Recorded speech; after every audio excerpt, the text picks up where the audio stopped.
आज के एपिसोड में अपन लोग जैव अणु के बारे में पढ़ेंगे। सभी बच्चों को ये संदेश दिया जाता है कि आप ऑनलाइन क्लास पढ़ें। कोरोना महामारी के अंतर्गत सरकार ने 23 जनवरी तक के लिए कक्षा 9 से लेकर 12 तक की क्लासों को ऑनलाइन करने का फैसला लिया था। ये फैसला स्वागत योग्य है और आज से SMBSS KIC Gursarai inter college में ऑनलाइन क्लास चालू हो चुकी है और अपन लोग जहाँ अपन थ्योरी छोड़ दी थी इंटरमीडिएट की, आज वो चीज़ पढ़ेंगे। तो अपन लोग आज पढ़ेंगे जैव अणु। जैव अणु बायोमॉलिक्यूल,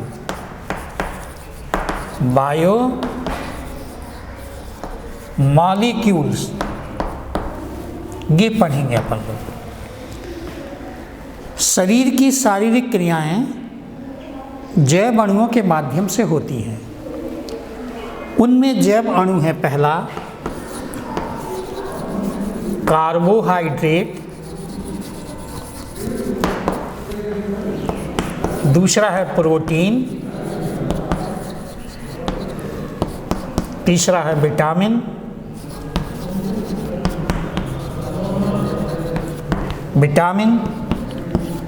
चौथा है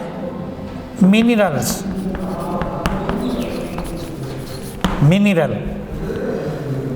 तो ये कार्बोहाइड्रेट और भी हैं। तो अपन लोग ये जैव अणु हैं कार्बोहाइड्रेट, प्रोटीन, विटामिन, मिनरल्स। और एक और है जो आपके कोर्स में भी है इंटरमीडिएट में, वो है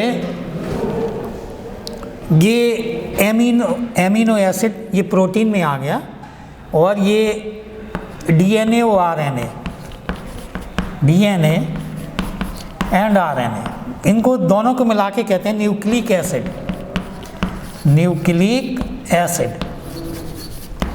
ये तो ये जैव अणु हैं जिनके बारे में अपन लोगों को पढ़ना है।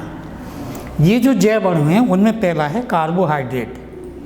तो कार्बोहाइड्रेट बेयौगिक, पहले अपन इसको समझ लें।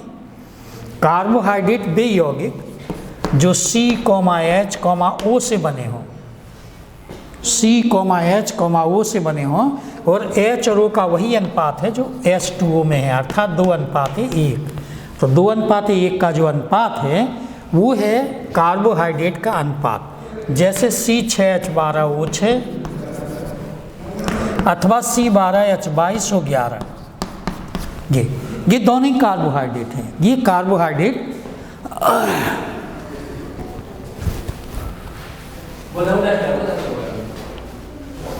जो कार्बोहाइड्रेट हैं ये अपन इसको डिटेल में पढ़ेंगे और बाकी अपन लोग धीरे धीरे पढ़ते रहेंगे। लेकिन सबसे अच्छी बात है ये कि ऑनलाइन क्लास भी आप लोग पढ़ें, अटेंड करें, और अटेंड करने के बाद जो भी कमेंट्स आप करें, जो भी समझ में नहीं आता उसको ऑनलाइन पूछ सकते हैं अपन लोग, या कमेंट करने के बाद भी पूछ सकते हैं। तो सबसे पहले है कार्बोहाइड्रेट का वर्गीकरण, क्लासिफिकेशन ऑफ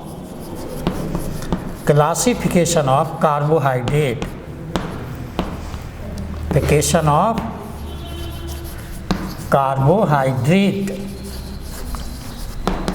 ये तो क्लासिफिकेशन ऑफ कार्बोहाइड्रेट में दो तरह के हैं। पहले अपन लोग कहेंगे कार्बोहाइड्रेट को स्वाद के आधार पर दो प्रकार से समझ सकते हैं। पहला है शक्करें और दूसरा है अशक्करें।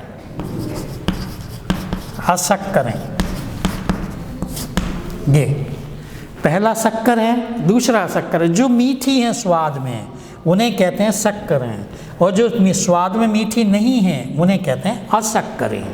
जैसे स्टार्च, माल्टोस,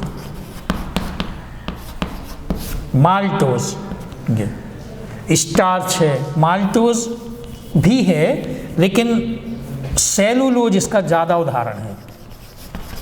सेलुलोज, ये सब अशक्करें हैं।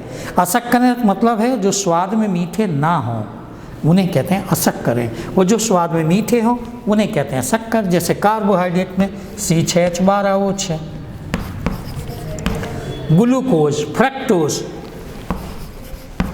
फ्रक्टोज ग्लूकोज की तुलना में 5-10 गुना अधिक मीठा होता है फ्रक्टोज। ग्लूकोज शक्कर से कम मीठा होता है और फ्रक्टोज ग्लूकोज से और शक्कर से बहुत अधिक मीठा होता है। लेकिन ये डी ग्लूकोज है और ये एल फ्रक्टोज है। एल फ्रक्टोज है तो एल फ्रक्टोज का तात्पर्य है ग्लूकोज से डायबिटीज़ होती है, परंतु फ्रक्टोज मीठा होने के कारण भी इससे डायबिटीज़ नहीं होती, क्योंकि ये एल लिबोलोज है। ये समतल ध्रुवित प्रकाश की तल को बाईं ओर घुमा देता है, इसलिए इसमें शक्कर या शुगर होने की गुंजाइश नहीं होती है। इसको कहते हैं शक्करें और अशक्करें।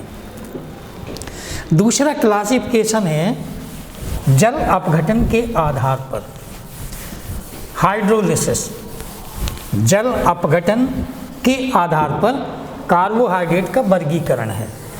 तो पहला है ए, इसको लिखें मोनोसैकेराइड। Monosaccharide, monosaccharide, saccharide. दूसरा है डाइसैकेराइड, डाइसैकेराइड। तीसरा है ट्राइसैकेराइड,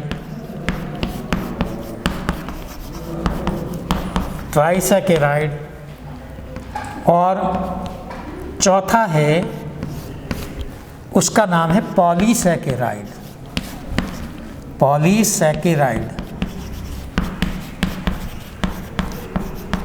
ठीक, मोनोसैकेराइड और डाई और ट्राइसैकेराइड के लिए एक नाम वैज्ञानिकों ने दिया है ओलिगोसैकेराइड, ओलिगोसैकेराइड। तो ओलिगोसैकेराइड में दो आते हैं, डाइसैकेराइड, ट्राइसैकेराइड, उसमें एक और आता है, उसका नाम है टेट्रासैकेराइड। तो जो टेट्रासैकेराइड है, ट्राइसैकेराइड है और डाइसैकेराइड है, ये ओलिगोसैकेराइड है। लेकिन जो पहला मोनोसैकेराइड है, ये जो वर्गीकरण है इनका, ये जल अपघटन के आधार पर है।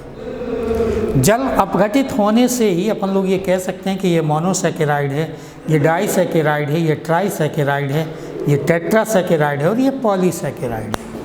तो जो ये मोनोसैकेराइड हैं, तो मोनोसैकेराइड में इनका जल अपघटन नहीं होता है, इनका जल अपघटन नहीं होता है,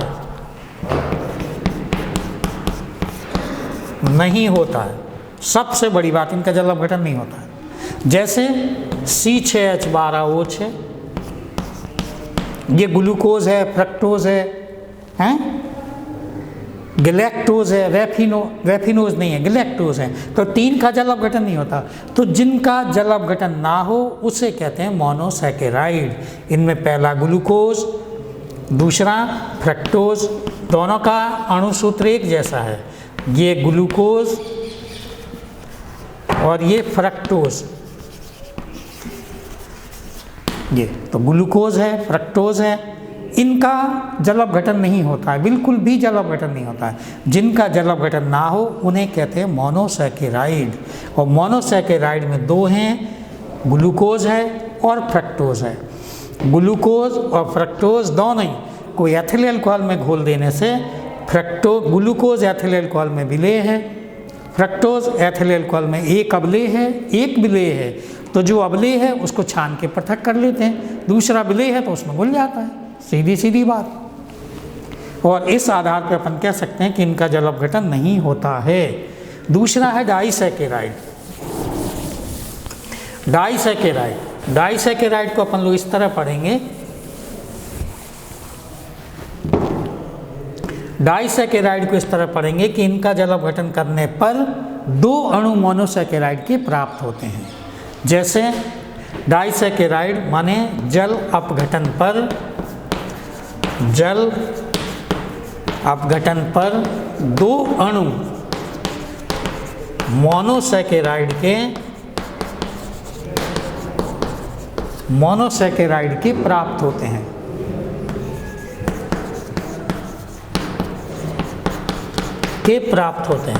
जब दो अणु मोनोसैकेराइड के प्राप्त हों तब डाइसैकेराइड, जब तीन अणु प्राप्त हों तो ट्राइसैकेराइड, जब चार अणु प्राप्त हों तो टेट्रासैकेराइड, और जब बहुत से अणु प्राप्त हों, बहुत से, उसको कहते हैं पॉलीसैकेराइड। पॉलीसैकेराइड माने अपन लोग ये कह सकते हैं कि मोनोसैकेराइड को छोड़ करके बाकी जितने भी सैकेराइड हैं सबका जल अपघटन होता है। ये कह सकते हैं अपन लोग कि मोनोसैकेराइड को छोड़ के सबका जल अपघटन होता है। जैसे डाइसैकेराइड में अपन लोग एक उदाहरण लें, उस उदाहरण का नाम है C12H22O11, ये सुक्रोज है प्लस H2O, और H प्लस की उपस्थिति में इसको कर रहे हैं तो ये C6H12O6 प्लस C6H12O6। तो ये जो शक्कर है जल अपघटित करने पर ग्लूकोज और फ्रक्टोज का विलयन देती है। इसी को अपन लोग कहते हैं कि ये डाइसैकेराइड है। डाइसैकेराइड में दो अणु मोनोसैकेराइड के प्राप्त हों, ये तो अपन लोग ऐसा कह सकते हैं कि जो डाइसैकेराइड है, जैसे मान लीजिए अपन ने वो ले लिया हैं, ये माल्टोज ले लिया, लैक्टोज ले लिया। जब माल्टोज लेंगे अपन लोग तब उसका भी सूत्र यही है, plus H2O is equal to C6H12O6। ये जब अपन लोग सुक्रोज का करेंगे, इसको कहते हैं सुक्रोज का करेंगे तो अपन को प्राप्त होगा दो अणु प्राप्त हुए, दोनों ही अलग अलग है, और इसमें दो अणु प्राप्त हुए, दोनों ही एक है। इस बात का ध्यान करना है। डाइसैकेराइड का तात्पर्य है कि जब अपन लोग शक्कर का जल अपघटन करेंगे तब ग्लूकोज और फ्रक्टोज दो बनेंगे, और जब अपन लोग उसका माल्टोज का करेंगे तो ये केवल ग्लूकोज बनेगा। तो केवल ग्लूकोज का बनना भी दो अणु है, ग्लूकोज और फ्रक्टोज का बनना भी दो अणु है। अतः हम ये कह सकते हैं कि डाइसैकेराइड अपने जल अपघटन पर दो अणु मोनोसैकेराइड के बनाता है। ये बात समझ में आ रही कि मोनोसैकेराइड, डाइसैकेराइड का तात्पर्य है कि दो अणु मोनोसैकेराइड के बनाता है।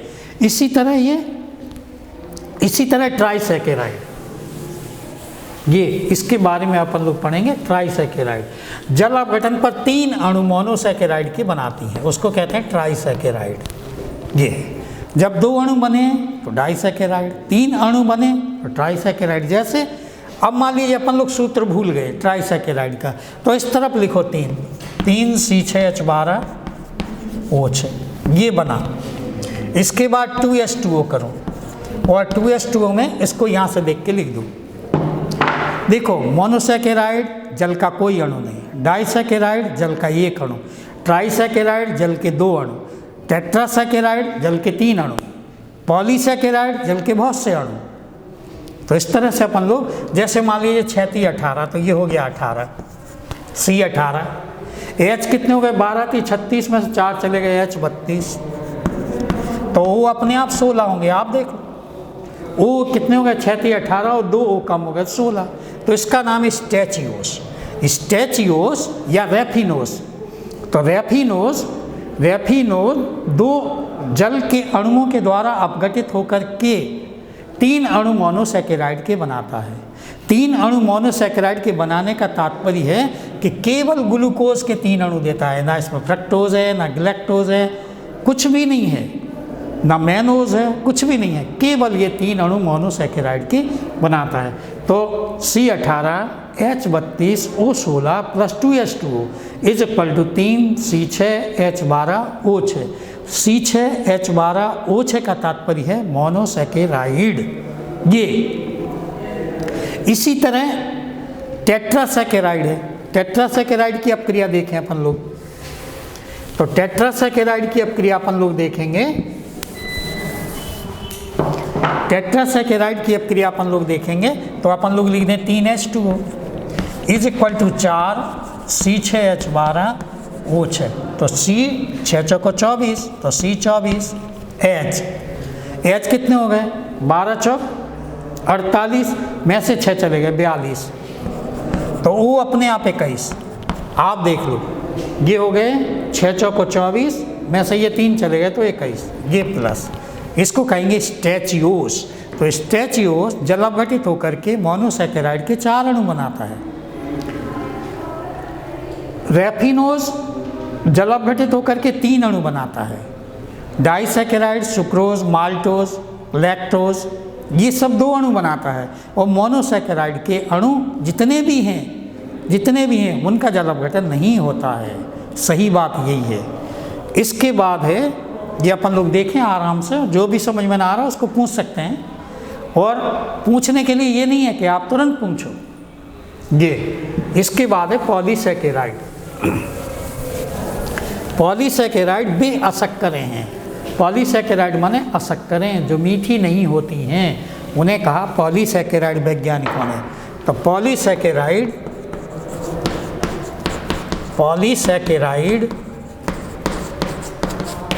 पॉलीसैकेराइड माने अशक्करें जो जल अपघटन पर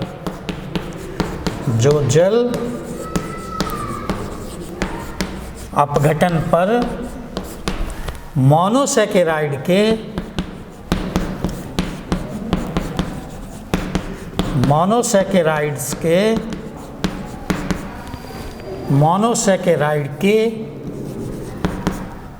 बहुत से अणु बनाती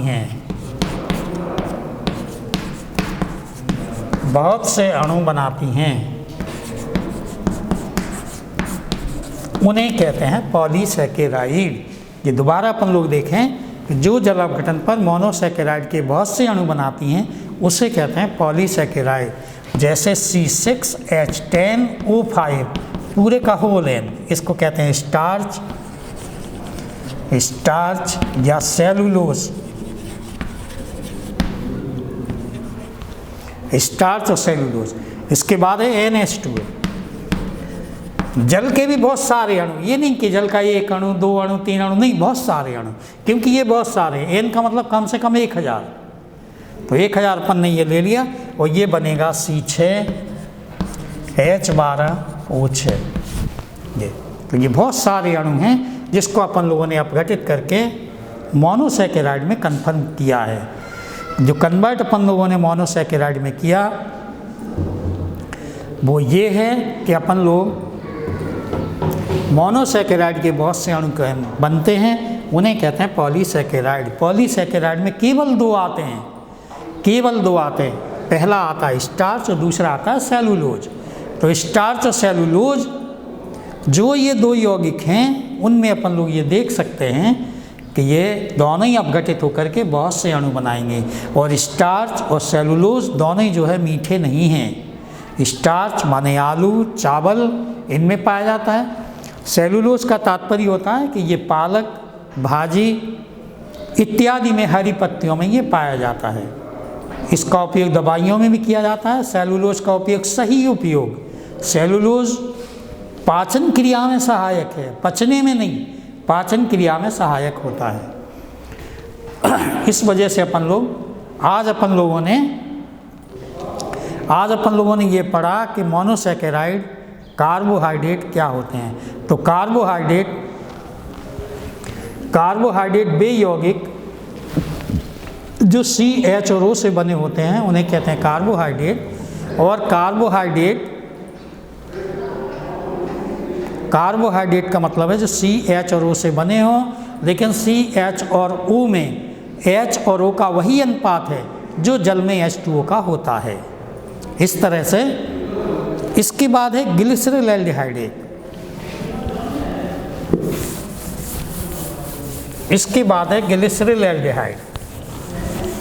ग्लिसरॉल, पहले अपन लोग ग्लिसरॉल को समझें। ये ग्लिसरॉल्डिहाइड क्या मिनट रह गए?